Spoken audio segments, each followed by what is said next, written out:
스크린 골프 치고 나면 화면에 숫자가 정말 많이 떠요.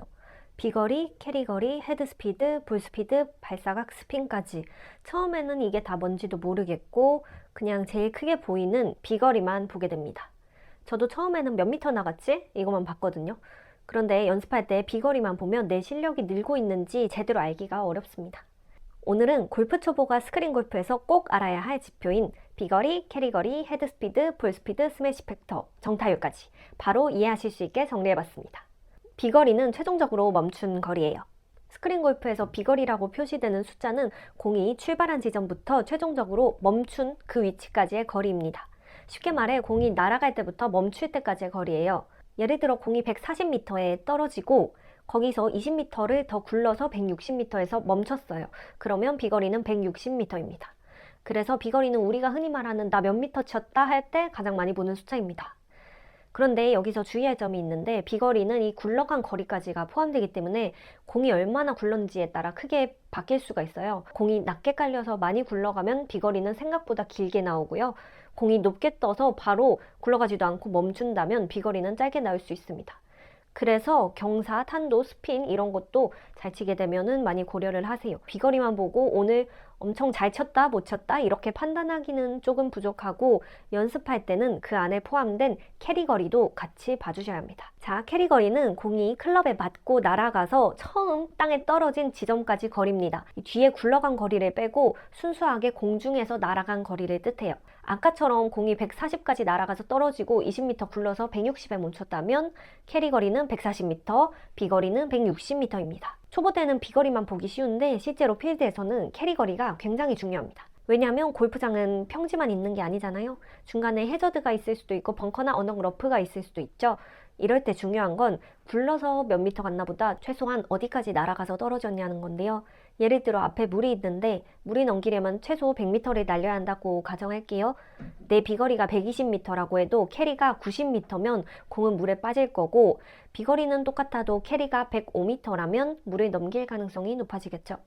그래서 필드에서 클럽을 선택하실 때는 최종 몇 미터 보내는지도 중요하지만 코스에 따라 캐리가 어느 정도인지 같이 알아주시면 플레이하는 데 도움이 됩니다. 헤드스피드는 클럽이 지나가는 속도입니다.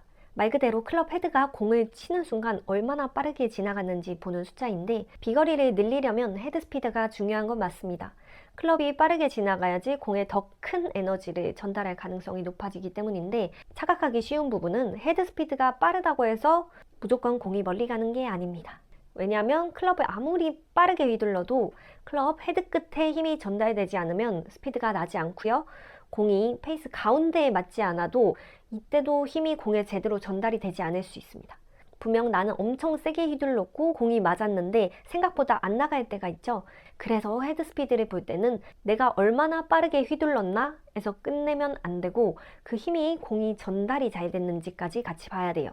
그걸 볼 때 필요한 숫자가 볼 스피드입니다. 볼 스피드는 공이 클럽에 맞고 난 뒤에 얼마나 빠르게 출발했는지 보는 숫자인데 헤드스피드가 클럽의 속도라면 볼 스피드는 말 그대로 공의 속도입니다. 비거리와 더 직접적으로 연결되는 숫자는 헤드스피드보단 볼 스피드라고 볼 수 있는데요. 내가 클럽을 빠르게 휘둘렀어도 공이 제대로 맞지 않으면 볼 스피드는 낮게 나옵니다. 중요한 건 무조건 세게 휘두르는 게 아니라 내가 가진 스피드를 공에 잘 전달하는 겁니다.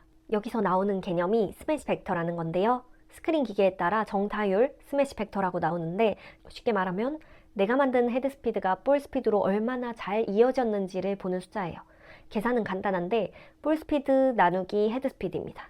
예를 들어 헤드 스피드는 40이었고 볼 스피드가 60이 나오면 스매시 팩터는 1.5가 됩니다. 헤드 스피드는 괜찮은데 볼 스피드가 낮다면 정타가 안 나고 있을 가능성이 높고요. 다만 모든 클럽이 스매시 팩터 1.5를 목표로 하는 건 아니에요. 드라이버는 공을 앞으로 멀리 보내는 클럽이라 이상적인 스매시 팩터가 1.45에서 1.5 정도라고 하고 하지만 아이언은 공을 띄우고 스핀을 만들고 원하는 거리에 떨어뜨리는 역할을 하기 때문에 아이언은 1.3에서 1.4 정도 나오면 잘 나오는 거라고 해요. 다만 집에서 연습할 때는 한계가 있어요. 볼 스피드는 실제로 공을 쳐야지 계산되는 숫자라서 집에서 빈스윙 연습만 할 때는 확인하기가 어렵습니다. 그래서 집에서 연습할 때는 볼 스피드보다는 헤드 스피드를 기준으로 잡는 게 현실적입니다.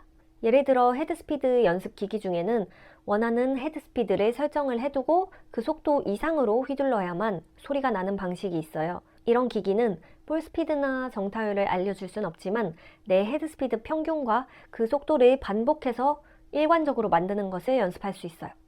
집에서는 헤드스피드 감각을 만들고 연습장이나 스크린에서는 그 헤드스피드가 실제로 볼스피드까지 잘 이어지는지 그렇게 확인하는 방식이 굉장히 효율적인데요. 일단 아마추어 드라이버 헤드스피드 평균을 보면 아마추어 여성은 34m/s, 아마추어 남성은 41, LPGA 선수들은 42, PGA 선수들은 50 정도로 평균이 확인이 되고 있습니다. 그래서 저도 요즘에 꾸준히 사용하려고 하는 위너스피릿 미라클 V3 스윙 연습기인데요. 일단 목표하는 헤드스피드를 정할 수가 있어요.